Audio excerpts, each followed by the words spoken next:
The agenda is in the bulletin, right? Yeah.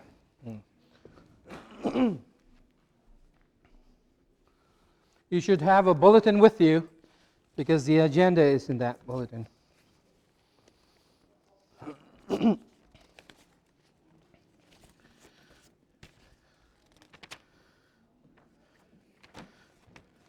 we have Sandy and Brian and Dave here as well. The rest of the members of the committee. It is now, what time is it? 11:51. Huh? 11:51. 11:51, and we shall begin the meeting with a prayer, and then we designate who's going to be the note-taking secretary.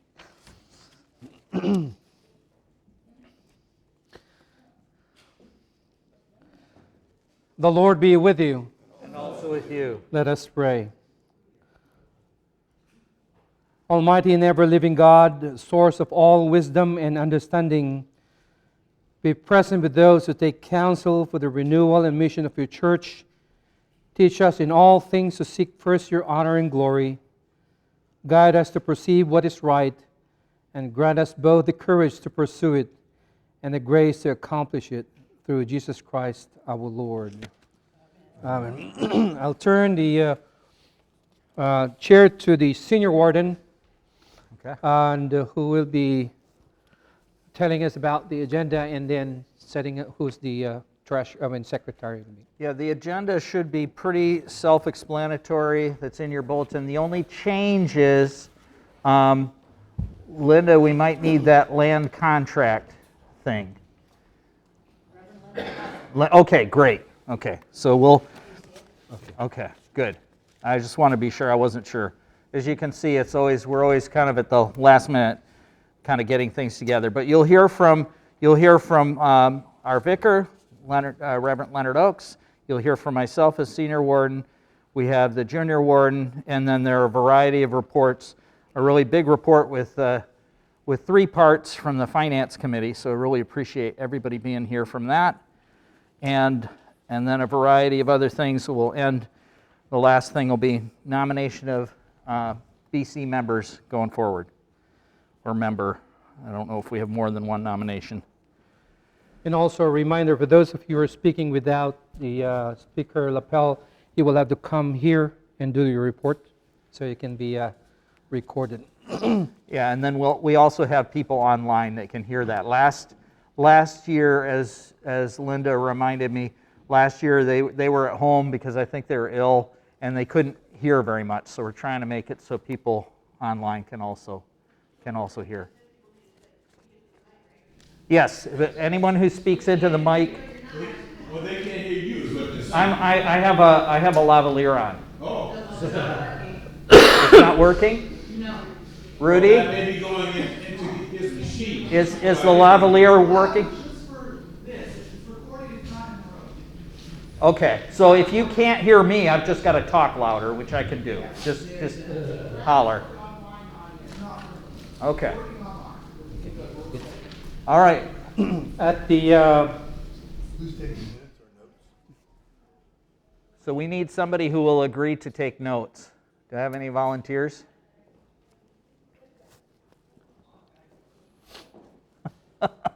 Crickets.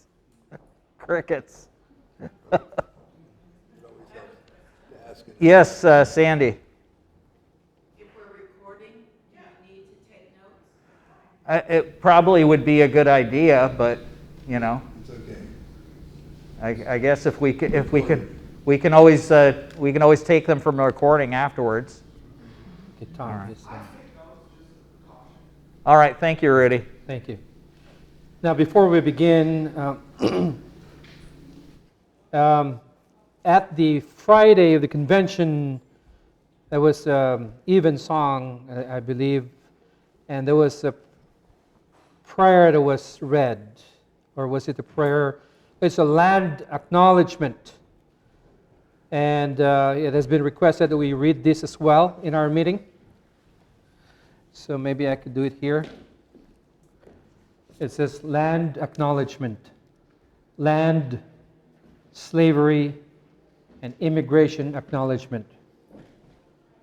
Before we begin our meeting, we acknowledge that we occupy the unceded ancestral homeland of the Ramaytush Ohlone peoples, who are the original inhabitants of the San Francisco Peninsula.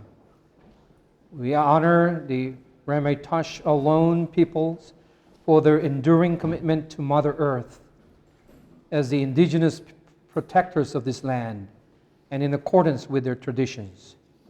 The Ramaytush Ohlone have never ceded, lost, nor forgotten their responsibilities as the caretakers of this place, as well as for all peoples who reside in their traditional territory. We affirm their sovereign rights as First Peoples and wish to pay our respects to the ancestors, elders, and relatives of the Ramaytush Ohlone people.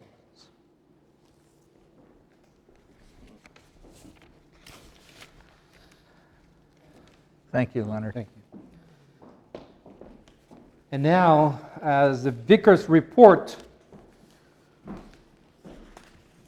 I've looked at the records for baptism, burial, and wedding for January 2023 to October this year. There are no baptism, burial, or wedding. But for pastoral care, we have at least about 6 people that I go visit, call, or give communion. But the bulk of my report as a vicar will be summarized into the page where I have a letter here in the bulletin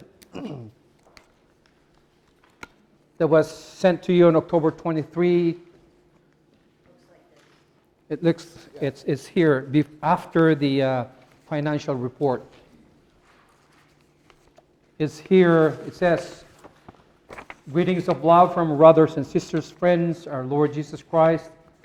In preparation for annual meeting on Sunday, November 5, I am sending you a copy from the fruit of the Bishop Committee Retreat 3-year plan of actions. I invite you to be part of any of these priorities as part of your prayers and actions for the propagation of the gospel of our Lord Jesus Christ here and now." And there are 3 priorities listed. Number 1 is pastoral care. Number 2 is community outreach. Number 3 is building and grounds. In pastoral care, we want to revive our Sunday school. And we have several volunteers who will be willing to take the safe church practice before we begin the Sunday school for the kids. And I believe that this is part of our evangelism to the young parents, that they could bring their kids, or even the grandparents to bring their grandkids. We also provide senior care for transportation, and we have been doing that, but we need more people to sign up to pick up our members who are not able to drive, who are so willing to come to church and commune with us. The prayer, visitations, and wellness check. I was talking with Joshua about the lay Eucharistic ministers training certification to the diocese, in which later on we will train our own. The liturgy and music.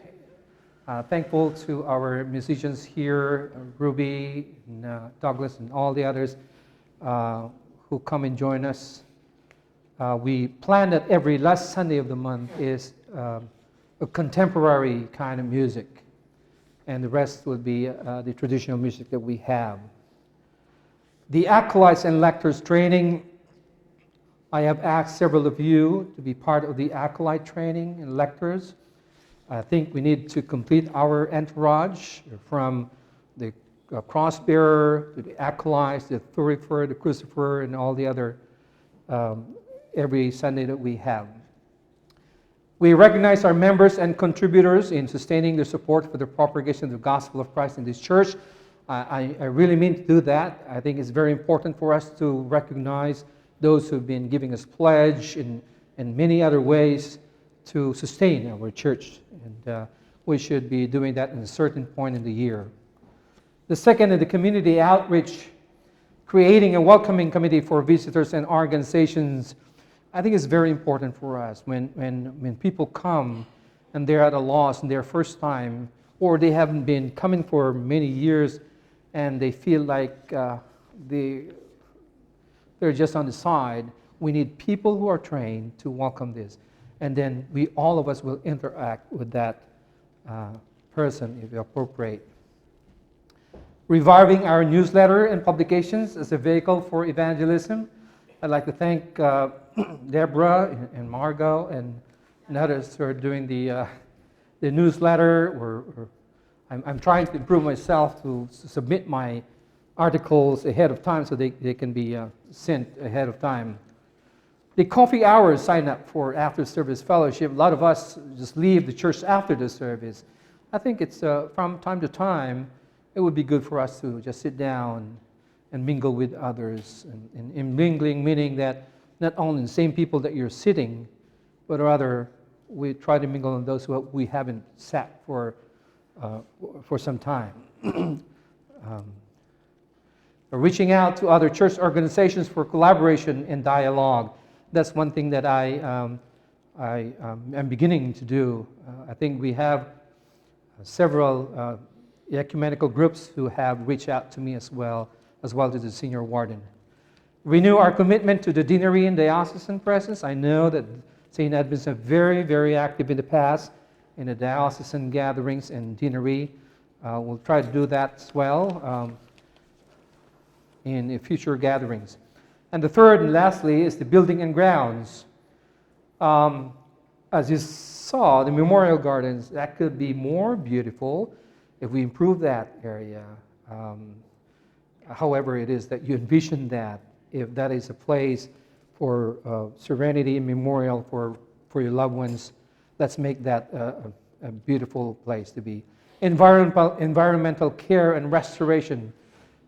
We had a recent benefit concert for the creek restoration program, and our treasurer will be, and our finance people will be announcing to us how much we have made for that and how much are still coming.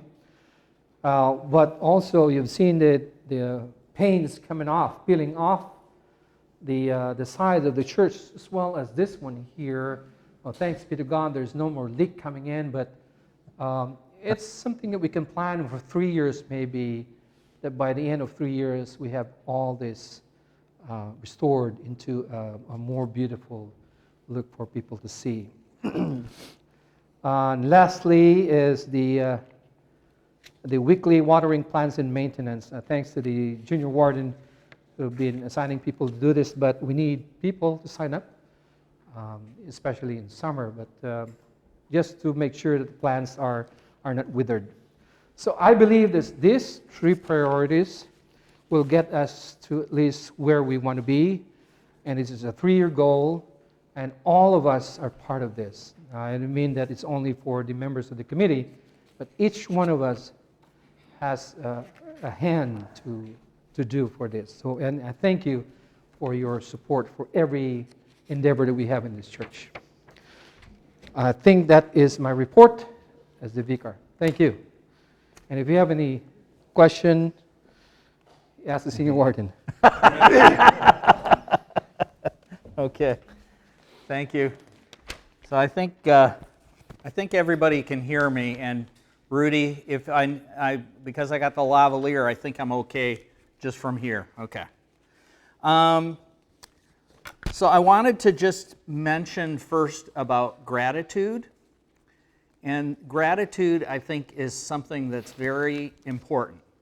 It's important not just because it makes other people feel good, but essentially makes us feel good. And there's actually been a lot of research that expressing gratitude, I see I'm getting it right, I got a nod there. Expressing gratitude actually has positive health benefits as well as mental health benefits.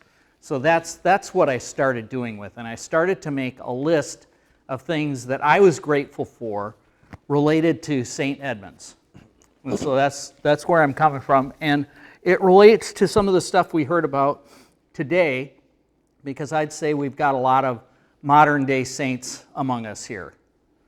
So that's where I'm coming from, and I tried to not leave anybody out, but I'm sure I'm going to forget some people, so apologies for that. I'm very grateful. I think we have a good, strong community at this point. I'm very grateful that we got a vicar. That took a while, but we got another vicar, and that's really wonderful. I'm grateful that the roof held after all the atmospheric rivers we had. And so, kudos to the junior warden and everybody else who made sure that we got that work done. I'm grateful that we've managed to have a good relationship with the diocese and that we've given them their due, not just in terms of assessments, but in terms of some of the paperwork requirements that need to go to the diocese. And that you might, those of you who are familiar with it might know that requires a fair bit sometimes to get that accomplished. I'm grateful that we were able to clear out the upper Sunday school room so it's ready to be used by Kay, I forget her organization.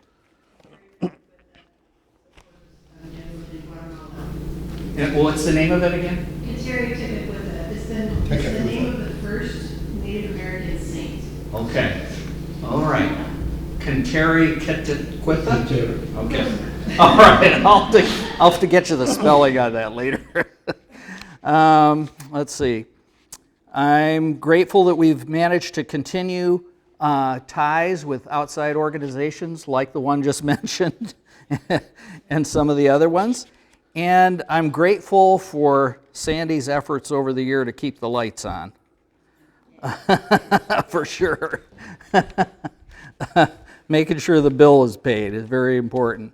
I'm grateful that we had Lowell and Susan over here in person. I'm grateful that we actually had some members join us virtually from time to time. Kathy Skorica is one of them that some of you may remember, and she still gets the services remotely, and every once in a while I get a message from her, so I know she's paying attention, which is great. I'm grateful to our former vicar, Kathy, who did a lot of work over here and got us in a lot of ways in good shape. I'm grateful to some of the former and current supply priests we've had. Joe Holt and Joel Miller come to mind. Joe Holt was here for a fairly long time as a supply priest, and that really helped us financially. So I'm grateful for David's concerns about finances and his reminders that keep us on track with that. That's one way to put it. There you go. I'm grateful for Tom's efforts, as I mentioned before, to keep things maintained, which is not easy. I'm grateful that Ruby, despite eye conditions and everything else, has consistently had good music for us, which is really important. I'm grateful for, I think I mentioned about Carol's efforts with Kay. I'm grateful for Margot's efforts with coffee, just making sure the coffee thing happened, because it hadn't for a long time. I'm grateful for Heidi's efforts. Heidi's efforts, because she just does so much around here and just makes sure, pays attention to people and details like you wouldn't believe. And the fact that she brought her mother here, right? Hi, And her sister. and her sister. Hi, Hilaria. Hila. Hilaria. Hilaria. Hila, she goes by? Ellie. Heli. Heli. I'll get it one of these days. But that's important, you know, because when we have those people around on a regular basis, it reminds us that there's a history, right? I'm grateful for Catherine's efforts to remind us of history too, for sure. Just, you know, things like why was the altar made the way it was? You know, things like that. If we don't keep that kind of stuff, that's why we remember our ancestors, right? Is if you don't remember those who went before, you know, you're not going to benefit from it. Let's see. I'm grateful for Mar's efforts to give St. Edmunds a friendly face. And many of you remember how week after week for many years, Mar, along with Ted, but really Mar was the one who'd make sure anyone who came in and you didn't know, they would have a friendly face to talk to. And she was, to me, really the face of St. Edmunds for a long time.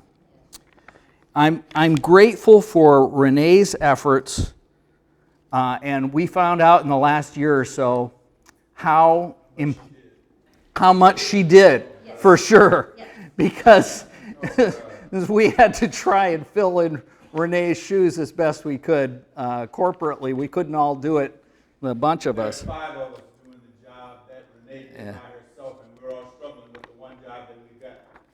And she had all 5 of them, and did them. Yeah. Right. Never complained. Let's see.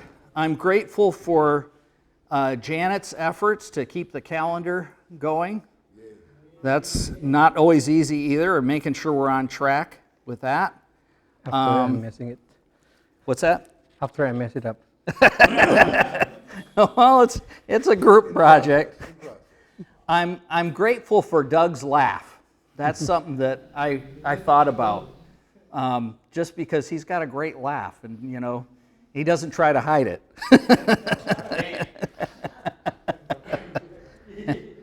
and his positive attitude.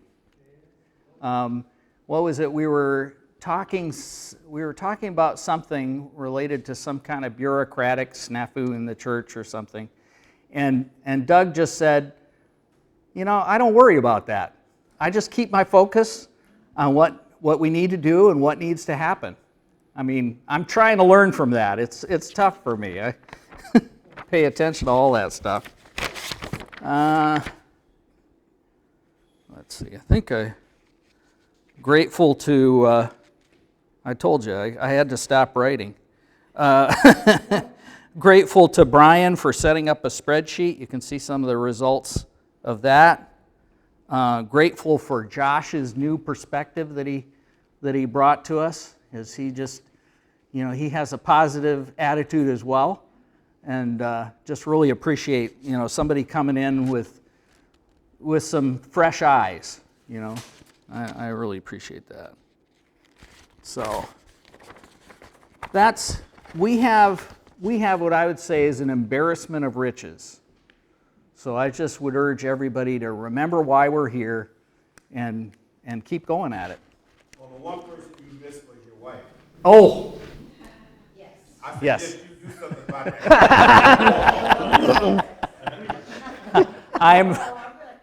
that.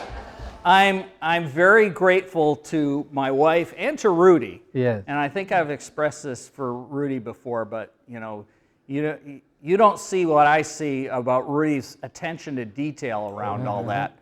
And you know, making sure, just getting this stuff, getting the audio and the visual kind of set up week to week, it takes a lot of time, and he does not spare effort around that. So just so you know.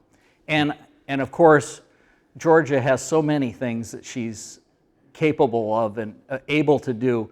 The main thing is, like, I would say what I'm grateful for most with her, besides the fact that she keeps our family going in a way that I could not do, is what I'm grateful for most in the church is she knows how to deal with setting things up. She knows how to organize things and how to keep everybody on track as best she can, and just figure out, like, you know, where do the chairs have to go? I woke up in the middle last night thinking, what are we going to do about chairs in the front, because there's an altar there. She's like, don't worry about it. She already had it all figured out. 4 a.m. in the morning. We're supposed to do that. But, you know, Georgia, your efforts here, I know a lot of people consistently come and tell me how great you are. And so I definitely should always do that more often with you. It's really appreciated. Okay. You're exonerated. Yes. Did we mention Betsy at the library? Oh, no, I had it written down, but I was trying not to, like, go on and on. Betsy, I really am so grateful that you came in and helped with the library, because when you came in there, I was swimming, I was drowning. I was not swimming, I was drowning. Drowning in books, and it didn't look decent, and you made it so nice. The other day I was able to show some people from our Tai Chi group the library, and they were really, really impressed. They were like, wow, this is really such a nice space, and you made it very homey, and really appreciate it. Yes? Well, as a new parishioner, I just wanted to say, you know, when you're going through this long gratitude list, I'm very grateful for finding a very nice welcoming place that is super collaborative. Everybody collaborates, and that's part of the reason the atmosphere here is really nice. Here, here. Very nice. Thank you, Margot. Yeah. Yes. I wanted to say, Betsy, also, when we had that benefit concert, I was directing all the different performers into spaces, and the first group got in here and they got the library, and they said, this is a very pleasant space. It was hot, but we put the fireplace on with no heat, and they all had their rocking chairs. They were all like, this is great. They loved it. Yeah. Really, really, really important. And I should also mention, I'm very grateful for our labyrinth, that we still have our labyrinth there. I try not to look at the fact that we got to, like, you know, redo the stenciling on it and things like that. But people who come really appreciate that. You know, it's part of this, having this nice space that we have here. So I just encourage everybody to keep it up and, you know, keep on doing all the things you're doing. Okay. Yeah, Brian. On the finance side, I recognize Sandy as well for her contribution, especially in managing different people over the years who have come, you know, to help support onboarding myself and David. Although David has already known a lot about it for a while, this year in particular. Thanks, Sandy. Yeah, absolutely, absolutely. Anybody else? I'm sure I missed something. Yes, Rudy. Well, since you were already talking about me, I was wondering if I could do a little tag along on your report and come up, because I have Sure. an announcement regarding the CNN YouTube channel. Go ahead, Rudy. Yeah. You have to make sure that he reads everything the right way. Yep.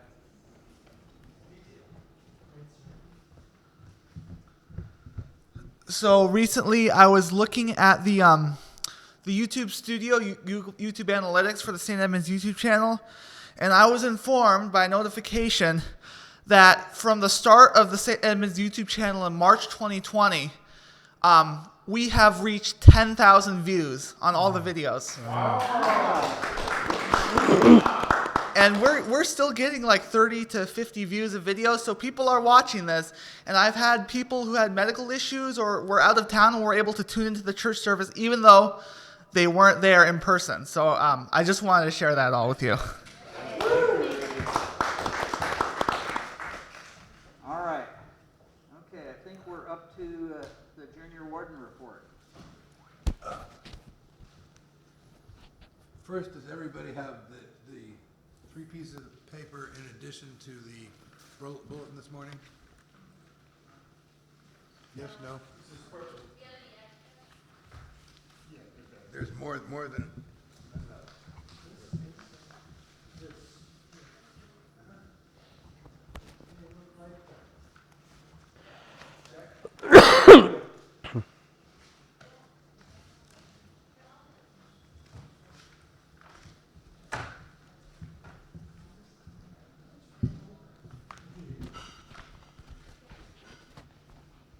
very briefly with some audience participation. For the last calendar year, I've been climbing back from health issues. At the same time, some things have continued, and we welcomed Reverend Leonard. Yay! Many people in the past have taught me, assisted me, or been part of being junior warden and taking care of the buildings and grounds. The person not here today who has helped the most consistently on and off through the years is Ted Caden. But many, from Ed Walton to Jason Reese, and more in the last 2 years, Josh, Michael Brassis, many hands kept the lights on or changed the lights, pointed out what could be improved, and pitched in. Usually my own list is too endless. I go, in addition to prayers and gratitude and kindness, there are all these things that need fixing or improving if we had money or skills, sometimes both, ranging from heating retentions and putting in more double-paned windows, to the floors, to the ceilings as loaded. Maryland St. Germain Hall, son-in-law, gave us a 2-year warranty 3 years ago on a temporary roof repair. Thankfully, it's not bleeding out rain in the kitchen or over the organ. Over here, We're not. No. It's not. but over here is where there has been. If you look over your head, you can see it. Yeah. Anyway, I don't have much to report beyond that we should be welcoming Kay's aid group and linked to the Guatemalan mission and free trade group in the next week or so, because we have had 2 bids on paint, one quite reasonable and the son of the peoples, and we can go ahead with that. In the meantime, I am gratefully but not deserting the next junior warden, which I hope to be Josh, because I've done it now three rounds in my life, and there's always too much to do, and I try not to be crabby about it, or seem that I'm reinventing the wheel, which sometimes is true. In your packet that David helped pass out, and I did, please give it some attention to what you can give skill-wise or willing to contribute skill-wise to basic maintenance and helping each other around this joint. That's as much to say. I have seen and felt the presence of past spirits and current activity which have brought joy and laughter and community to this place, including Mars' birthday. Last weekend also the Pacifica Mothers Club. They pitched in the Thursday before their own event and then cleaned much of the upper parking lot on Thursday, and then showed up and had affairs in the Labyrinth patio area and in the upper parking lot. And they cleaned up early, and we're really happy. They're one of our best users. Anyway, and aside from questions or concerns or comments, I'm yours. That was not crabby report. That was spirit-filled. What Okay. you just presented. I try to smile. I love that. I've noticed that. I've noticed that. Thomas, Good. just say thank you. Pardon me? Just say thank you. Thank you. Yeah. Right. Thank you. Thank you, Tom. Any questions or concerns? Yes. Are they gonna, which comes first? Is the paint here that's peeling off, or is the roof in top? That's the advice to consider for the continuing and ongoing bishops committee. They need to make priorities on your behalf with your concerns. I keep going, Well, some things are rather basic. It seems to me the roof is more basic than the floor, because if the roof leaks, then the floor gets further damaged. The very, very thorough temporary repair seems to be doing well. As you are led well through the Finance Committee report, you'll see we have some set-aside funds. And I have to say, in the last 3 years also, in addition to Renee's work overlapping with Monica's disappearance, we have had many contributions from people who've really bailed us out on key repairs and minor improvements. So. Thank you. Kachunga Bamunga, thank you. Thank you. Thank you, Tom. Thanks, Tom. And I have two additional gratitudes that I neglected to express. One to Linda, Linda's been really great about making sure we connect, that we all know what's happening with the Pacifica Peace people, things like the anti-racism efforts and things like that. I really appreciate that she's helped us to stay in connection with the larger community, really important. And shout out to my Tai Chi teacher, Norm, who's continued to, even after the library, we initially came here when the library closed, and when am I not doing something right, Ricky? I got you on the roof, my friend. Oh, yeah, you Okay.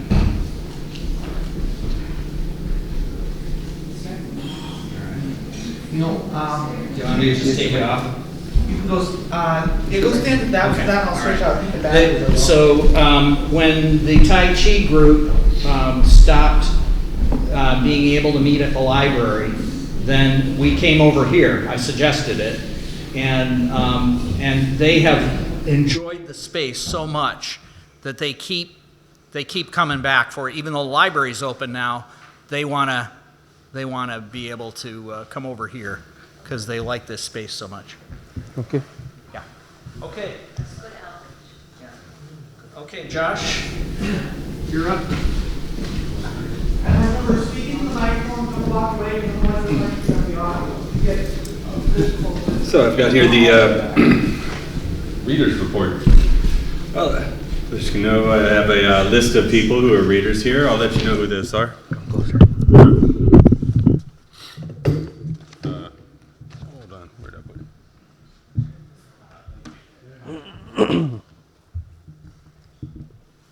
Now, let me read off my list of readers here, and if you, for some reason, I don't say your name, and you have a desire to be a lector, you can either let me know, or you can fill it in right here on your wonderful time and talent sheet that's been provided.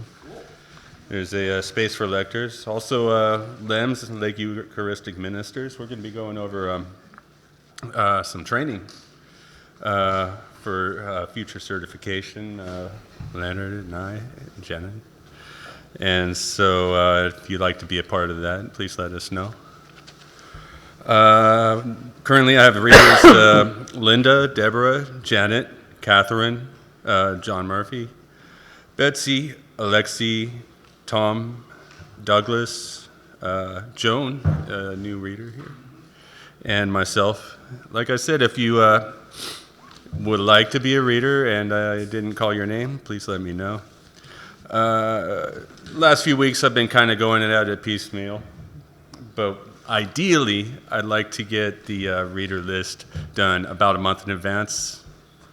And so I'll be putting out a list and filling that in. In the meantime, I do not have readers for next week.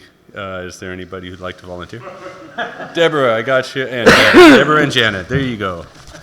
All right. And we'll figure out the LEMS. That's about all I have. Does anybody have any questions? Thank you. Thank you, Josh. Thank you. Thank you. Okay, Janet, you're up.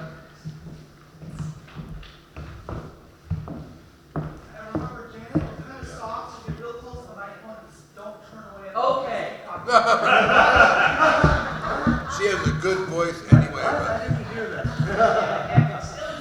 Hi, everyone. Hi. Contrary to popular belief, I am not the quiet one in my family. So maybe it's something about this space. But as one of the big shoes duties I picked up from Renee was the calendar. And the calendar is sometimes a source of confusion because what's printed on the outside front door for those of you who come in is sort of just a freeze snapshot of what's happening, usually at the beginning of each month, because that's when I get the information. The real place to go to for the actual what's happening at St. Edmunds calendar is via the website. And the way I go is via Facebook and then directly to the website. Am I still not loud enough? Oh, sorry. Rudy was coming up here. So I just wanted to make that clear to folks. If you have an item, you can email it to me. Generally what the process is you want to use the space, or you have someone who may want to use the space, you may need a rental or one-time use. Go ahead and contact me. I get the BC involved. We check the main calendar, and then if it does involve some kind of rental, like we have Angie Dance using the space every Monday night. And then we put together, depending on the use of it, some kind of agreement, because there's insurance things and such that need to be handled. So that's kind of it. There's not much more to report on that. If you have any questions, for sure send me an email or see me afterwards. Okay? Thank you. All right. Any other questions? Okay. Thank you for your time. Thank you. Thank you, Janet. Okay, David. And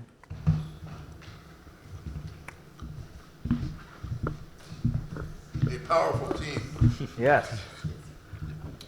Well, first of all, I'd, on behalf of the Finance Committee and the Bishops Committee, we want to thank you for your financial and your physical support for the church. Without you, the church doesn't exist.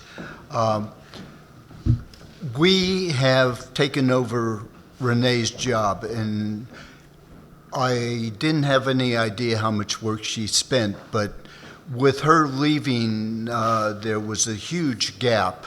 And so the way the finance works, and I want to make it clear to you, every Sunday you put money in the plate, or you send it into the deposit box that we have, this, what is it, Sandy? P.O. box. P.O. box that we have. 688. And that money goes into the plate and is counted. Most churches have a treasurer. Sandy is not the treasurer. She'll tell you that. I am not the treasurer, and Brian is not the treasurer. We have a system set up so that there is a balance system and a counterbalance system to make sure that the money is counted and verified and goes into our accounts and used appropriately. All I want to say is that many of you give pledges, and they're greatly appreciated, needed, and it makes up over 50% of our income for the church. So in those 3 forms we passed out, Tom gave you the form for which you can do physically, and there is a pledge form. We would love to get those back by December 15th, so the Bishop Committee and the Finance Committee can get started in early 2024 to get the financial part of the church's movement forward into the next year. You can put the pledge forms in the plate, or you can mail them into the post office box. You can give them to anybody on the Finance Committee, and they are kept in confidence. And generally, I can't tell you who pledges. Only Brian has that information right now. The three of us work together and make sure that things get going. Brian is going to tell you what part of the job that he took over from Renee. And in your bulletin is a document that he has put out that he'll talk about. Thank you, David. So my role. Can you hear me okay? There we go. Yeah. Yeah, I'm a compact American, as one might say.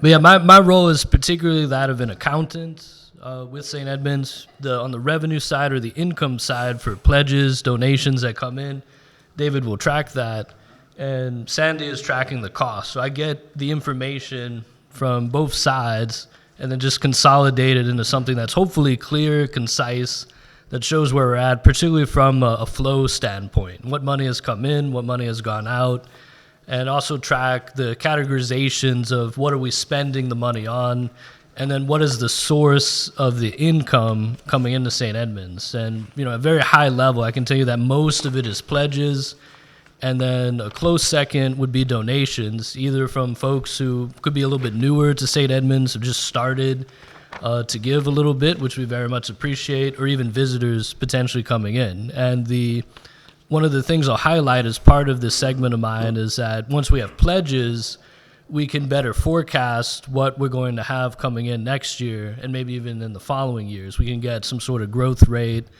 We can get some sort of concept of where we're at from a benchmarking perspective, and then we can get a better idea of what programming or programs, plans, outreach, whatever we want to do as an organization, as a church, so we have a better idea if we understand what our financial position could be in the future.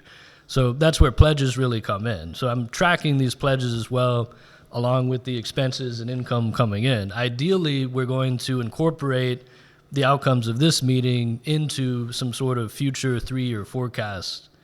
And with that all said, I'm going to pass this microphone place on to Sandy. A couple of things. First of all, Brian has brought to the table, if you will, the notion of being able to plan ahead financially for 3 years. Some of you and I have been here for a long time. This is unheard of. This is just unheard of. So when he said it to me, I was just short of breath. So that's number one. That is bringing something. Number two, just as important as a financial pledge, the work of doing around here is really important. You heard the gratefulness that there is for all this. All of this is volunteer work. We have 2 paid employees, the vicar and the musician, and neither of them is full-time. So everything else is volunteer. So anything that you contribute is wonderful.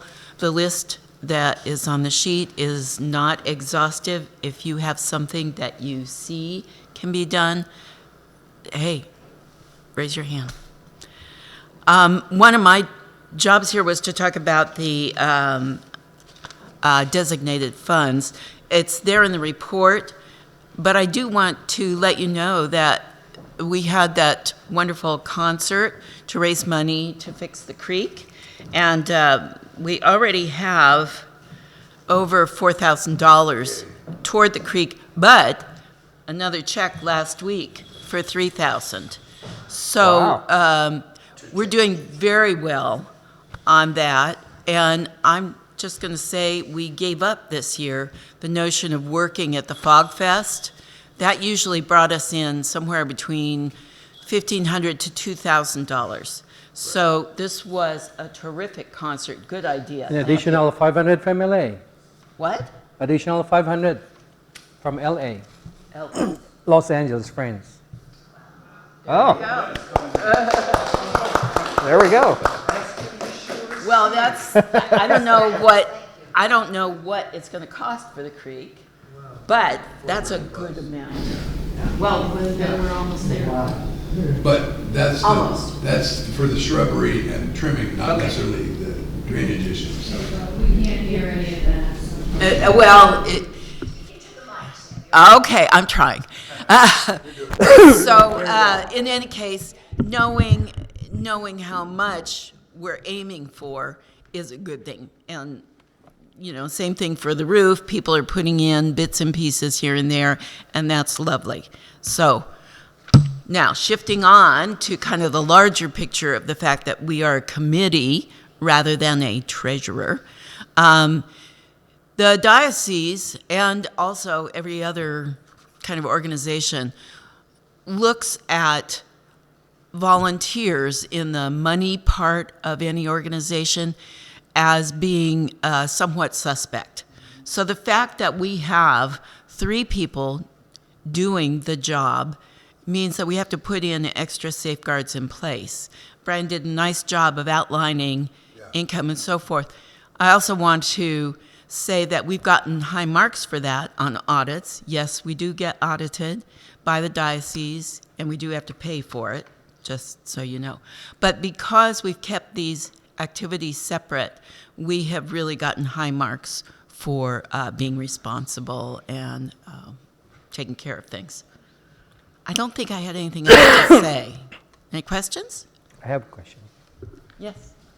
I have a question on the, if I have to use the mic, the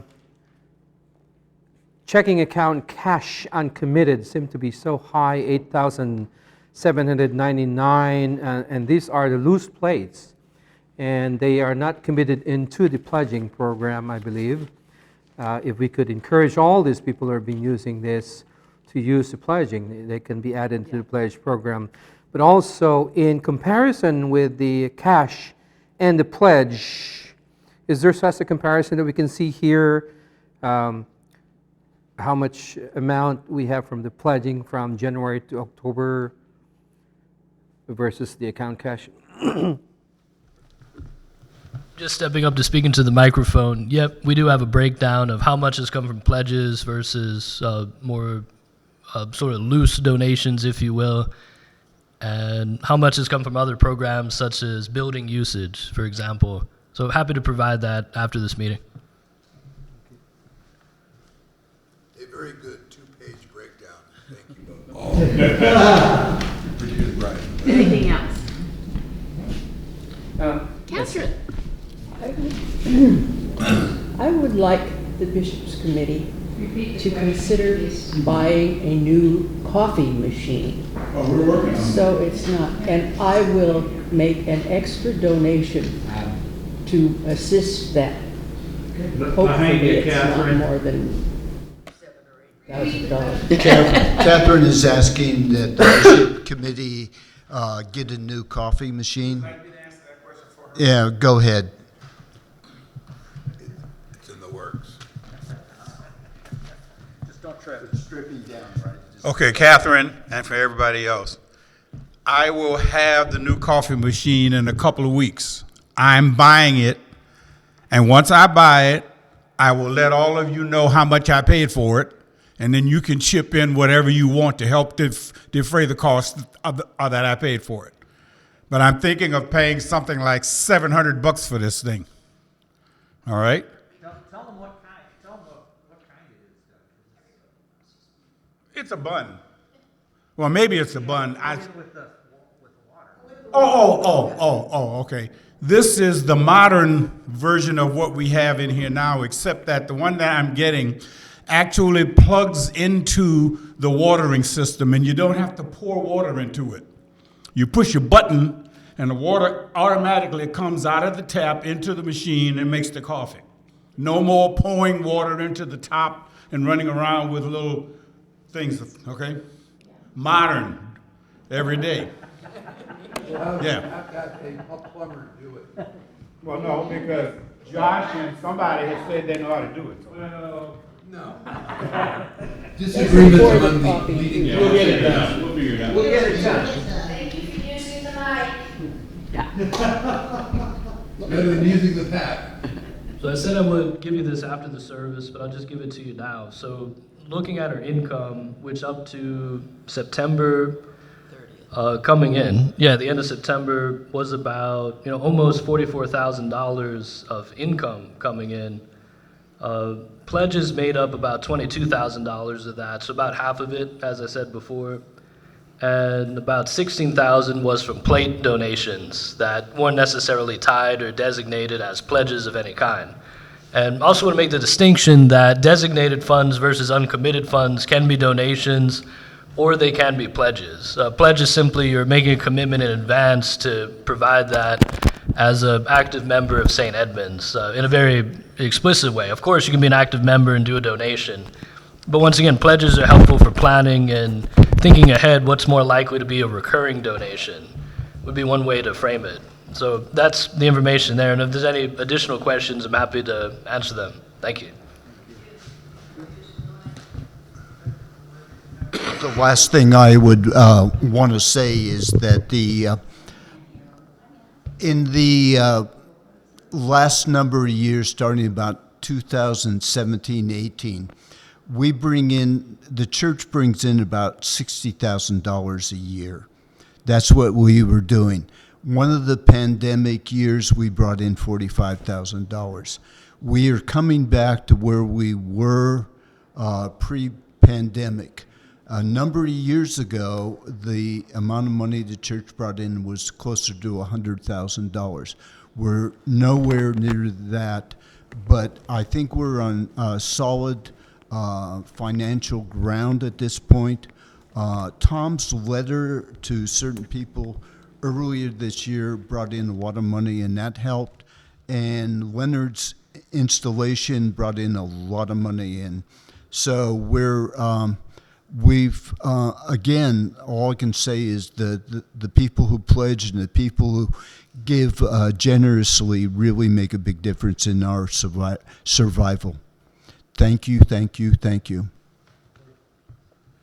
Anything else? Thank you, team. As the junior warden, I have a good classroom projective voice, but microphones, oh yeah, I know. My concern is for those not here, the outline of the budget and the appeal to pledge and contribute needs to go out to the people who are otherwise here on Sundays, or make it once or twice a month. Otherwise, and to you all out there in Cyberland in front of your TVs or video, we need to get that information to you and back by December 15th at the latest to carry you through with the effective planning we're attempting to do as the past and future bishops committee. I had one other thought, but I'm sure it will return to me. Thank you. Thank you, Tom. David, I had you down for pledge campaign. Do you have more to say about that? You kind of covered it before, but I think I did. Yeah. Okay. All right. Thank you. Appreciate it. Linda, you got a report on the diocese convention? I do. Let me see if this is good enough, or should I lower we got to adjust that. Right at level. There we go. How's this? Right. Alrighty. Good. Alrighty. Give me a sign if I move away. So, David and I are grateful and quite happy to be the delegates to the convention, to go to the deanery meetings, and to be the two this particular year who will be casting our votes along with Reverend Leonard about who of the three nominees will become our new bishop. So it's a really extra important thing happening with power from each congregation, and the separate deaneries have offered chances for us to understand more clearly what these candidates are like, and before we make our decision. And the day of decision making must be done in person on the first Saturday in December. That's December 2nd, and it will be at the cathedral. So David and I and Reverend Leonard will go to the cathedral to cast our votes. So the first thing I want to mention is just a few things about the actual convention we went to, and then talk just briefly about the candidates. So the convention, it's a long day of stuff and rules and such, but it boils down to mainly 4 resolutions that came to be voted on, and an additional one. And I have just 10 copies of a brief description, straight copied from the website, if anyone wants those. I don't know. Of the candidates? Yeah. No. Right now I'm talking about the convention. Then I'm going to talk briefly about the candidates. I have 10 of these here. Just 10. I didn't know how many. I was just printed it at home. I want one. Okay. So we had the land acknowledgement first, which is why I brought that to the attention of Reverend Leonard, because that was done in a very lengthy way, and a lot of groups do that now. The city council does that now. Peace people do that now before our meetings. And I thought today was a particularly good day to do that because of the ancestral thing about people who were here before we were here, thousands of years before we were here. So the four main resolutions, I'll just mention briefly. The first one was migration with dignity. So we're very concerned about how people are treated when they migrate to this country. We saw a video of this woman talking about the horrific scenes she had to deal with when she migrated here. So we passed this resolution saying that it's important that migrants come with dignity. So that's the first one which was passed. The second one comes out of Oakland, was actually written with the help, or maybe primarily with young people in a congregation concerned about gun violence, and they simply wanted to have it put out to school districts to be sent home to the parents that if you have guns, you need to keep them safe and out of the hands of your children. So that was passed very easily.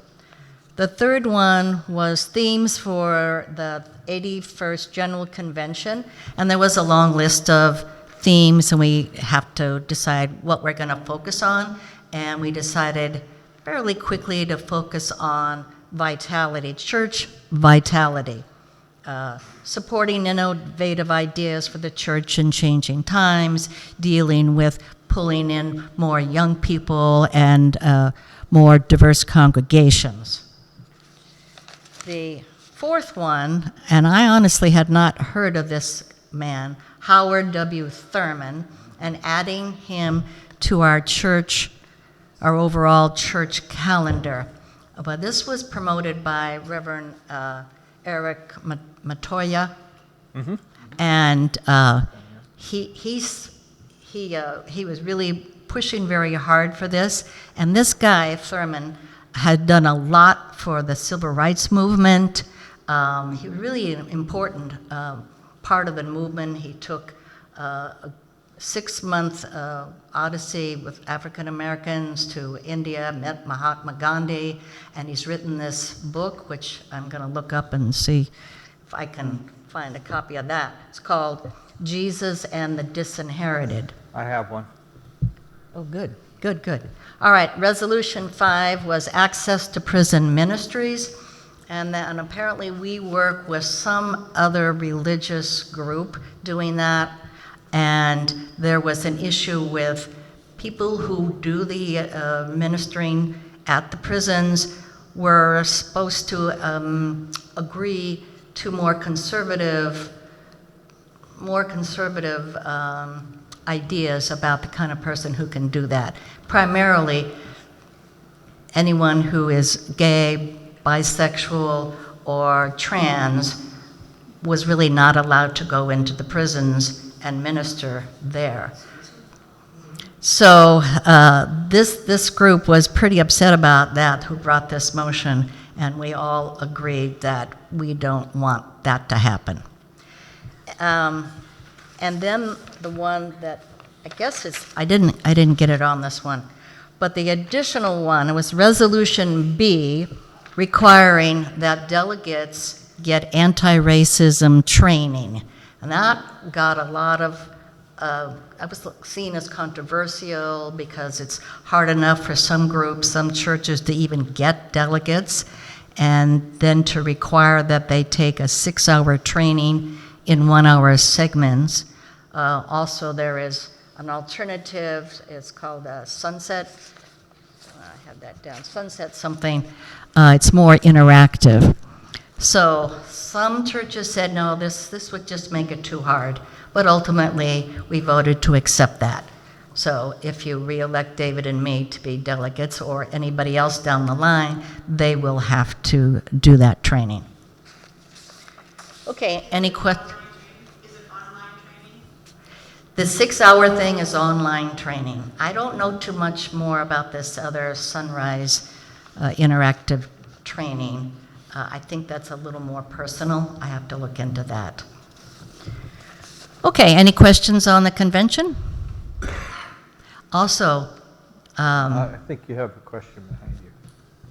Linda, was the preview to the convention included a resolution on the inclusion of the laity in representation? Was that dealt with?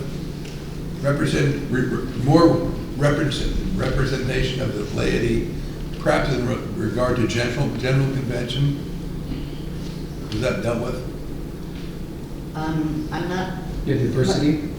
No, the representation of the laity and the preponderant influence next to you all of the collards in them. I don't remember. Okay. Right. I don't remember that.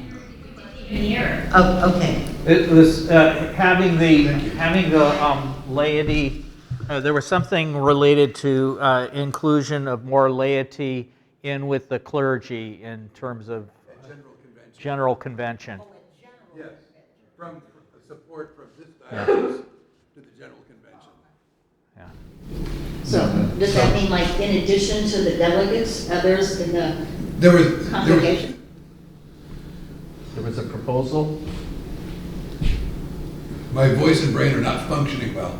I believe there was a review of a supportive from the diocese, 2 delegates to the convention to advance the representation of lay people and making them more co-equal with the clergy in deliberations at Episcopal Church USA. That's all. Well, I didn't hear that, but I might have missed it. It's a long day to. Yes, and I watched it at home because actually David and I and Leonard did not make it to the cathedral that day, so I might have missed that. So I'm sorry. I'll look into it, I guess. Any other questions about the convention? No. Okay. So now as I showed you last week, there's a slate of 3 people who are the nominees and for becoming the bishop. And I had Janet send you an email that allowed you to watch the questioning of those 3 nominees in all of the deaneries. How many had a chance to actually do that? Wow. Very nice, very nice. We were told maybe even do it twice because the questions were not all the same. I watched 2, and the questions were, some similarities, but they were not all the same. They came from people in the deanery, but mostly they talked about communication, handling difficult situations, helping congregations who are struggling economically, trying to be more inclusive, trying to bring in more younger people, and people of color. They were asked to give some examples about situations that they had been in where they had two tough choices to make, and how did they make those choices. There's questions about accountability and dealing with their own power as the bishop and taking criticism. I thought that one was kind of interesting, particularly. Also, there were questions about dealing with our kind of church, what do you call it, mission churches. Yes, mission churches. Right. Half Moon Day was mentioned. Half Moon Bay was mentioned definitely a couple of times. Yeah. So, although I mentioned last week, and again, we were encouraged not to say who we were going to vote for, but to ask us, how is your discerning going? But of course, I'm sure as you watched them, and I'm glad that a number of you did, you kind of had some thoughts about, oh, I like her, or I like him, or I think she would bring this, or he would bring that. I would like to have a little conversations with you about it and hear your input. Now, what you saw was live, but at the end of last night's, they said that starting Monday, they're going to release those same question-answer meet and greet things, so you could look at it later again, and possibly we could even gather together here and look at one or two of them, although they do take a full 2 hours. But I would say that we would be happy with any of these. They all bring a lot of good stuff to. We had 3 votes. You vote for one, Leonard votes. David is suggesting that with 3 votes, we each vote for. Permanently deadlock things. One or the other. I would just like to say that I thought of Augusta, the woman who has been canon to the ordinary, has a lot of experience. I think that's a real strong point for her. I did like the way she talked about laughter and joy. And Phil, Reverend Phil, is a local guy, so he really gets what it's like to live here, and I think that would be a very helpful thing. And then Austin, Reverend Austin, he's bilingual. He's got a lot of diversity stuff going on in his background, served like in Mexico, and he was in Rome. And that's something that's important to us. So, but overall, I think we couldn't go wrong with any of the 3, but still, I want to hear what you have to say. Thank you. You have a question? There. Janet. How do we vote? Do we vote 1, 2, 3? Do we give you who we think 1, 2, and 3 should be? Oh, you mean just tell us the order? Ranking? Is it rank order? Ranking? Is that what you're asking? I think that's a good idea. I hadn't thought of that. Yes, I think that's a good idea. Ranked choice voting, then. Yeah? Yeah? All right. Good I question. think that's, anybody else with a question? Catherine. I've got like a. Okay. If you just type in DioCal, this all comes up. So, and I think you maybe don't check your email as often, but the one that Janet sent out had the link, and it had the pictures of them. And it has the timeline and stuff. But when I hear on Monday from the diocese, and maybe all of you will get it if you get diocesan stuff, then you'll know the link for watching again or for the first time. Yes? Send it to me and I'll send it out again. Okay, I will. Thank you, Janet. Thank you. Did you have a question? I think you answered it, but I had a comment, just that I'm thinking maybe if anybody's interested after church, maybe next week we could look at some of that stuff I online. won't be here next week. Oh, okay. Well, maybe Sorry. in 2 weeks. Okay. And that way, I'll for sure at least look at some of it, because otherwise I always have a hard time finding time. Yeah. Yes. Well, sometimes, I'm watching it and trying to cook dinner at the same time, and I got it on real loud. Sometimes you just have to like All right. make it work. I didn't realize you had that other. You've got the outreach report yet. Oh. Sorry. Next breath.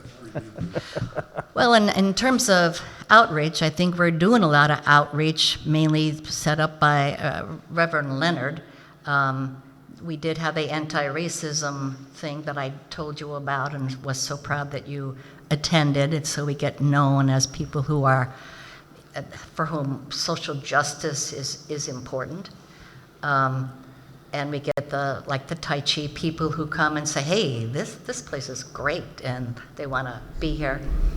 So there's nothing more specific than that. I'm having some trouble with the website. We've had, but we're going to get some help with that. Actually, Mary has said she would help, and so there's nothing more to report at this very moment. Thank you, Linda. And I had one more just comment about what Tom had mentioned, because I think it got at a really to something important, as I understand it, is the role of the laity in terms of how things work, because that, whether or not that particular item got onto the diocesan convention, that's been an ongoing kind of thing within the Episcopalian Church, right? I don't know the whole history of it, but I don't think you always had lay Eucharistic ministers, right? That at some point that was added, right? That's been lay Eucharistic ministers. Up from acolytes. In my youth. Okay. I was a lay Eucharistic minister. Okay. There was a program that you went to. Okay. And I'm trying to think how far back in my history. So maybe it's been going on all along, but You're young. yeah, Ruby.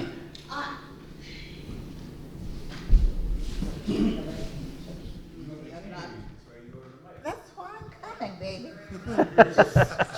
I think part of the issue really showed up for me at the last bishop election, because the election has to be done in orders. The clergy, the ordained clergy, and then the laity. And if my memory is sort of semi-correct, the laity really, really strongly wanted another candidate for a bishop. Yeah. And the clergy, though they were smaller in number,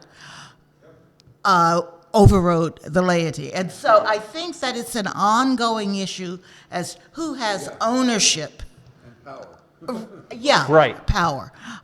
So it may not have been addressed, but you can be assured that people are thinking about it. Thank you, Ruby, because I knew that it was that issue of right. But that issue of what is the role of the laity is something that, you know, a lot of churches, including the Episcopal Church, have struggled with. So I think it's good to pay attention when that comes up, because it does have to do with a power kind of thing. Anyway, where are we at now? Yep. Okay. This will be really, really, really short. We are trying our best to have our liturgy be appropriate and integral and reflect who we are as a congregation. Reverend Leonard has lots and lots of contacts, and with different musical and liturgical kinds of sensibilities, which are wonderful because you get kind of bogged down sometimes. And so we've agreed that one Sunday a month, and right now it's tentatively the fourth Sunday of each month that there will be a more contemporary kind of liturgical musical experience. And so we'll see how that, we'll embrace that like we do everything. We've always been inclusive and adventuresome. And even if you don't like it, if it's not a perfect fit, just try it once or twice, and it'll be for a short time, and then you'll go back to what you know, and then it'll come around again. So we just need to go with the flow. One of the things that one of the candidates said that really resonated with me in talking about the balance between mission churches, mission congregations, and more established and more well-to-do congregations was the idea of how we have things that we can learn from one another. And one of the gifts that mission congregations have for the larger church is that we're scrappy. We are. We've gone through some really tough times, and we've kind of figured out a lot of stuff that the congregations that have more people and more money and more land and all of those don't have to worry about, but we do, and we're pretty good at it. We really are. But we also have things that we can learn from them. We will never, in the near future, have a huge paid choir. It'd be lovely, but it's not going to happen. We have to do our priorities, but I'm open to trying to gather people together to sing. Maybe Christmas is a good time to sort of think about it, but I need to know there has to be one buy-in, not just, wouldn't it be nice? But if you say you're going to do it, I need bodies in seats, feet on the ground, and voices in the air. So if you're interested, let me know. And we'll see what we can do. We're pretty good about doing stuff with very small resources. Okay, one of the other liturgical things is our altar guild. You might have noticed that there are a lot of gray hairs in this congregation. And I look at some of the websites for other churches, which have buku dollars, yeah. But they're wonderful things, and they talk about their florist and all of that. And then there's one which I just love, which says, we got these flowers from somebody's yard. Most of them are weeds, but we thought they were pretty. And that's kind of us. So if you don't have to be Catherine. I'm always embarrassed to have Catherine look at what I put out, the flowers, because she was, she's so, her offerings are so exquisite, and she has such a wealth of knowledge. We can learn so much from her. So if you have even a teeny little bit of interest in helping out, that would be wonderful. You don't have to have an iron. There is an iron in the sacristy. And we're really pleased that Mary is going to join us in our efforts. All right, great. That will be a huge help. There was one other thing I was supposed to say. What was it, Poppy? Curcio. Well, y'all are sick of me standing up here saying, I'm going to be leading a Curcio starting blah, blah, blah. And it's an important thing to me, and it's something that I think is an important way of looking at our walk with Christ. And so, you know, if you're interested in that, Douglas and I are happy to talk to you about it. And there was one other thing. Oh, no, it's not important. Somebody fix that bulletin board. That was it, but that's got nothing to do with liturgy. Thank you all for how you have been supportive, how you don't complain when, you know, the arrangements look a little more like weeds from our garden. Know that it's done with great love. And we do the best with what we've got, and so that's it. Okay. Yay.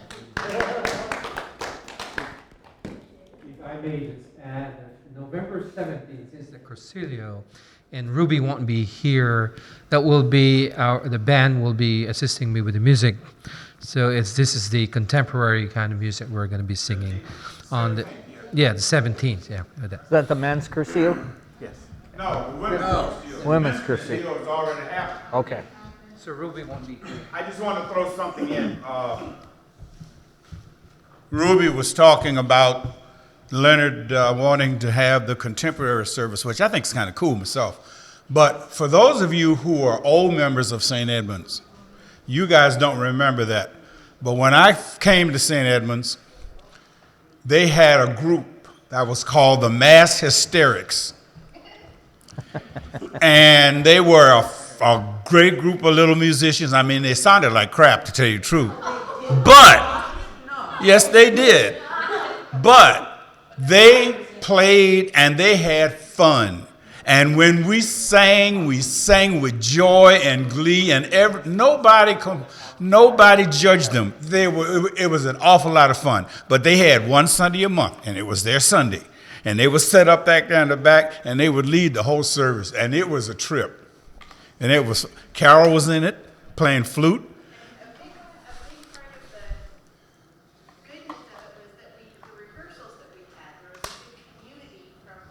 Oh, they had rehearsal. Okay, yeah. Catherine was in it. What did you play, Catherine? Guitar. Catherine played guitar. Yeah. It was great. It was great. Yep. Okay, and now we're up to the important one of the main things we got to do here. I'd like to open the floor for nominations for Bishops' Committee members. Brother Senior Warden, before we go to the nomination of the Bishop Committee, may we know how many do we need and how many years will that be elected for, or as a service for? The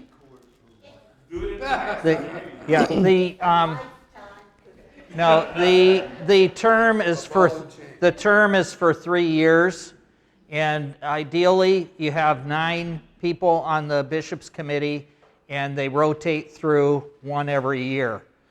3 rotate through one every year. It doesn't always happen that way because we don't always have enough people, but we're working on it, and that's why I wanted to make sure we tried to add some members. Well, just to give you an idea, I've been on the Bishop Committee for 9 years. So how many do we need? Haven't had a chance to rotate off because nobody else wants to come on. Ideally, we would add 3 members every year. Ideally. So I'm going to just ask if there are nominations right now for the Bishops' Committee. Tom. I nominate Brother Josh Murphy. Okay. Thank you. Are there any other nominations for Bishops' Committee? Okay. Any volunteers?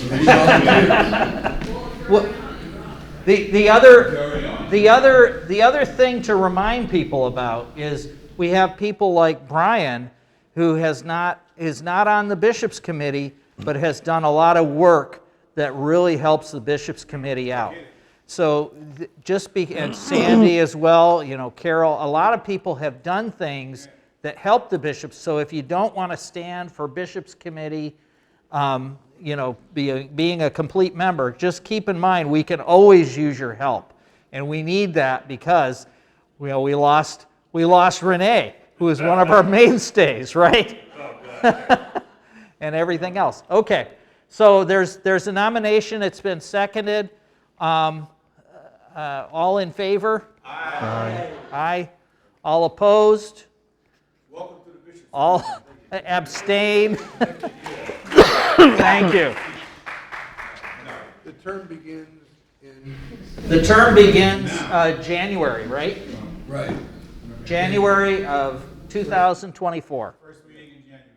So, and we will have a short meeting after the annual meeting of the Bishops' Committee meeting, and if Josh is able to stay for a few minutes, we will formally welcome him there. Okay.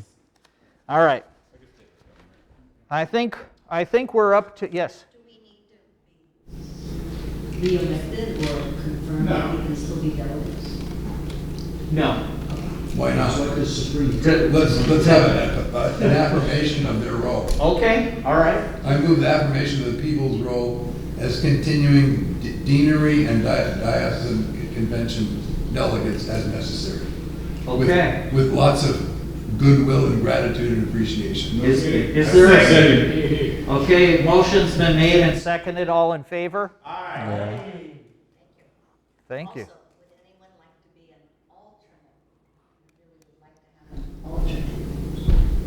An alternate delegate means, you know. For what date?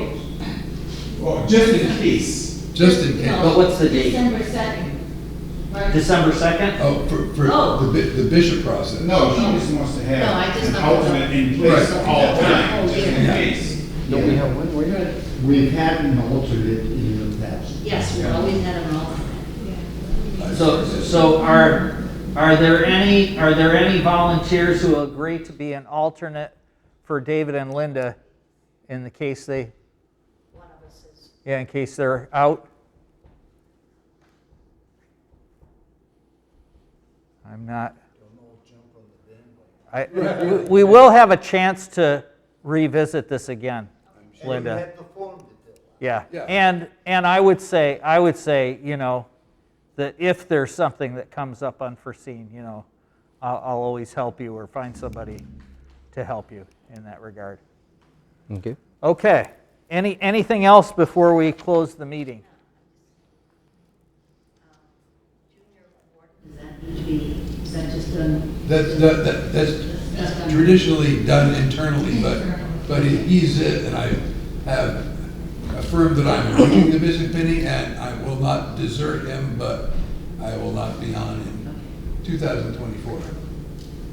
On the next Bishop Committee, the committee will elect who the junior. Right. Right. Okay. Anything else before we close with a prayer? Yes. Yes. Yeah, go ahead. One thought I'd like to add is that, not representing any formal authority here, is I think it is good to emphasize outreach and just building our organization. I think there's like a fire code limit on the number of people that can be in this building. That would be a good goal, you know, in 3 years, in terms of the number of people.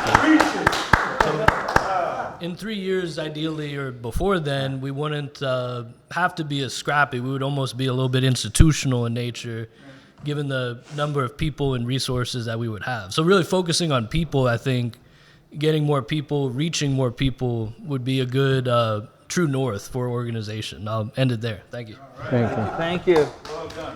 And I would say just, you know, with the person that we had here, Mike, that new person that was here, that was an example of somebody who just kind of, you know, drops in from who knows where. I asked him how he found out about us, and he was walking along with his wife and spotted this place and said, well, that looks interesting, and just came to check it out. Pedro Point. Pedro Point. Yeah. So, and other people know him and things like that. So that's the kind of thing you have to be, I think, on the outlook for, because that kind of thing can really grow. Yeah. Yeah. Well, did he sign his name? He did. Oh, good. Awesome. We can send him a note or something. There you go. Okay. There you go. Cool. Anything else for the good of the order? Can I just say? Yes. The birthday cake is still Uncut? uncut, and so. We'll take some home. It's a large cake. I expect Don't, more for it's it. not going to be very large when I get through with No, this. I'm gonna take some. Still done It's this. a birthday cake. Yes. All right, there we go. All right. If you're able, let us all please rise. Let us pray. Almighty and ever-living God, ruler of all things in heaven and earth, hear our prayers for this faithful family of yours. Strengthen the faithful, arouse the careless, and restore the penitent. Grant us all things necessary for a common life, and bring us all to be of one heart and mind within your holy church, through Jesus Christ our Lord. Amen. Amen. Now, we're not done. Everybody's supposed to pick up the black hymnal. Black hymnal. Okay. End with a song. 373 is the black hymnal. Who need to turn these time and talent forms to? We're going to do that. Have you filled it out already? Yeah. Give it to me. I'll hang on to it. Thank you. Oh, yeah. Yes. The plate's up there. It's an offering of life or labor. 373. 373.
forth in peace.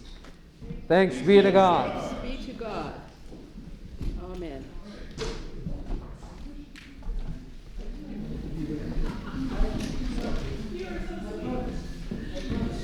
Let's go cut the cake. Yeah.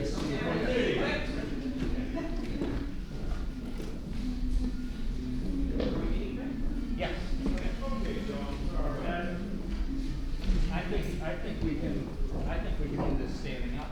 Okay, well, let's, I gotta take work out. Yeah, no, I mean, it's, I promise you, this is gonna be like super brief. Here.